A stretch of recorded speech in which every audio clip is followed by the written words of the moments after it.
Hello friends, my name is Dr. Shweta Goyal and you are watching the Engineering Master, the finest way to learn the concept of physics and electrical. So here, one more topic in my career guidance series, that is what is beneficial, the diploma plus BTech or the diploma plus BTech और diploma 12th plus BTech. So बहुत सारे student ने मुझसे इस question पूछा है कि diploma करना चाहिए या 12th के बाद बीटेक करना चाहिए डायरेक्ट। तो here I am here for you.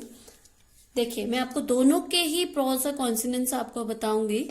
First of all, diploma आप 10th के बाद कर सकते हैं, 12th के बाद आपका बीटेक होता है। ठीक है, फर्स्ट ऑफ ऑल अगर आप डिप्लोमा करते हैं तो टाइम पीरियड की अगर हम बात करें तो 3 साल का आपका डिप्लोमा होता है।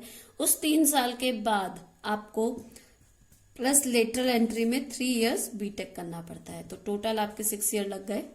10th के बाद 2 साल का आप बीटेक करेंगे, 12th करेंगे प्लस 4 ईयर बीटेक करेंगे, तो 6 ईयर। तो टाइम पीरियड में कोई डिफरेंस नहीं है। ठीक है, आपका टाइम पीरियड बिल्कुल सेम है, दोनों में ही आपके 6 साल लगते हैं। नेक्स्ट,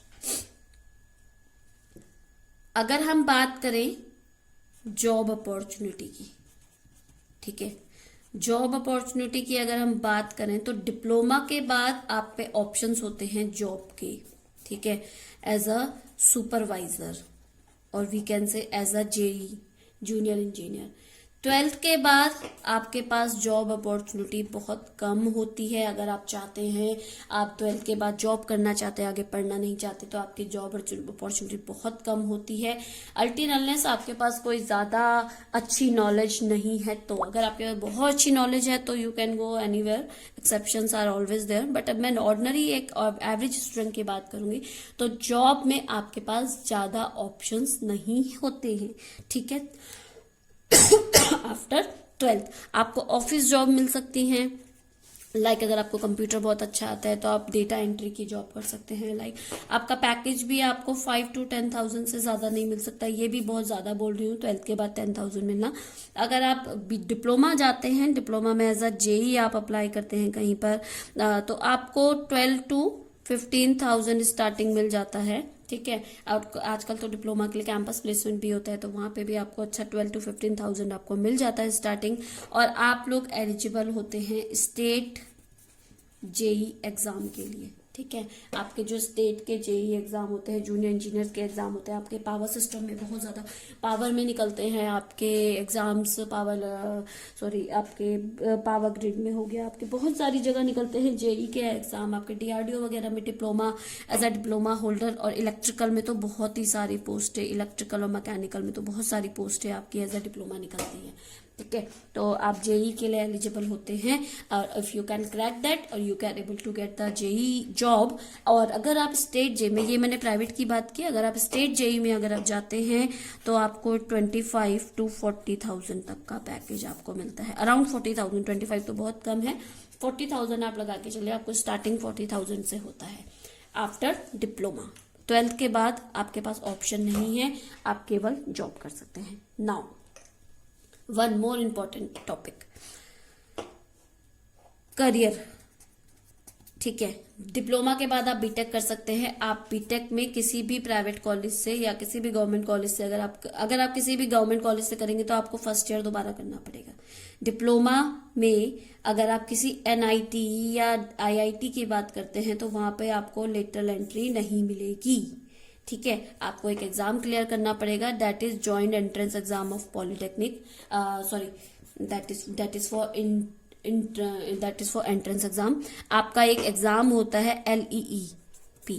ठीक है, आपका लेटरल एंट्री का एक एग्जाम होता है LEEP का, उसको आपको करना पड़ेगा, तब जाके आपको बीटेक में सेकेंड ईयर में एडमिशन मिलता है। ठीक है, बट आपको कोई भी IIT या NIT नहीं मिलेगा। That is a more important part. अगर आप NIT या IIT जाना चाहते हैं तो आप 12th के बाद ही बीटेक की तैयारी कीजिए। अगर आपको जॉब करना है तो आप डिप्लोमा कीजिए। ठीक है, क्योंकि आपको IIT NIT नहीं मिलेगा इसमें, किसमें, आफ्टर डिप्लोमा, अगर आप लेटर एंट्री चाहते हैं। हाँ, अगर आप फर्स्ट ईयर से दोबारा आप अपना AIEEE का एग्जाम दीजिए, you can go there. Okay, आप जा सकते हैं IIT NIT में भी आफ्टर डिप्लोमा, बट आपको फर्स्ट ईयर दोबारा करना पड़ेगा। ओके, और दे वांट 12th मार्क्स, तो ये नहीं हो सकता है अगर आप किसी भी डिप्लोमा के बाद बीटेक करते हैं। अगर आप 12th के बाद बीटेक करते हैं तो you can go anywhere, IIT, NIT, but first year से आप कीजिए, आपको 6 साल लगेंगे। अब उसके बाद आपको पैकेज बहुत अच्छा मिलता है। आपको एनआईटी, आईआईटी के बाद मैं आपको बता चुकी हूँ आपको पैकेज कितने अच्छे मिलते हैं। आप you can go any competitive exam, GATE exam, PSUs में आप जा सकते हैं। वो आप यहाँ पे भी जा सकते हैं, डिप्लोमा के बाद बीटेक कीजिए, आप पीएसयू निकालिए, आप जा सकते हैं, ठीक है। बट अगर आप आफ्टर जॉब बहुत जल्दी आप जॉब करना चाहते हैं तो आप डिप्लोमा कर सकते हैं। डिप्लोमा के बाद आपको अगर आप जेई का एग्जाम निकाल लेते हैं तो आपको मिलता है। एक वन मोर थिंग, अगर आपको प्रैक्टिकल नॉलेज लेनी है, प्रैक्टिकल नॉलेज अगर आपको ज्यादा लेनी है तो you can opt for diploma. Okay, diploma में आपको प्रैक्टिकल वर्क ज्यादा मिलेगा बीटेक से। ओके, अल्टरनेटिव आप बाहर से कोई लेते हैं, बीटेक में बहुत से अच्छे कॉलेजेस हैं जो प्रैक्टिकल भी कराते हैं, बट जो ऑर्डिनरी कॉलेज की बात करूं वहां पे प्रैक्टिकल्स इतने नहीं होते हैं जितने डिप्लोमा में होते हैं। मैं इसलिए बोल सकती हूँ क्योंकि मैं खुद डिप्लोमा हूं, मैंने खुद डिप्लोमा किया है, उसके बाद मैंने बीटेक किया है, तो मैं इसलिए आपको इन दोनों में कंपैरिजन अच्छे से बता सकती हूँ, ठीक है। तो ये है आपका comparison. And one more thing, diploma and BTech and 12th and BTech, choice is yours, but वही मैंने आपको बता दिया इन दोनों के बीच में कंपैरिजन क्या होता है। So please subscribe and share this channel. मैं ऐसे कुछ वीडियोस आपके लिए लेकर आऊंगी और आपके इसमें नए नए वीडियोस डालती रहूंगी कि आप इसमें देखते रहें कि और आप अपने करियर के लिए चूज कर सकें। So thank you, good day and take care. Please stay tune till the last and subscribe and share this channel.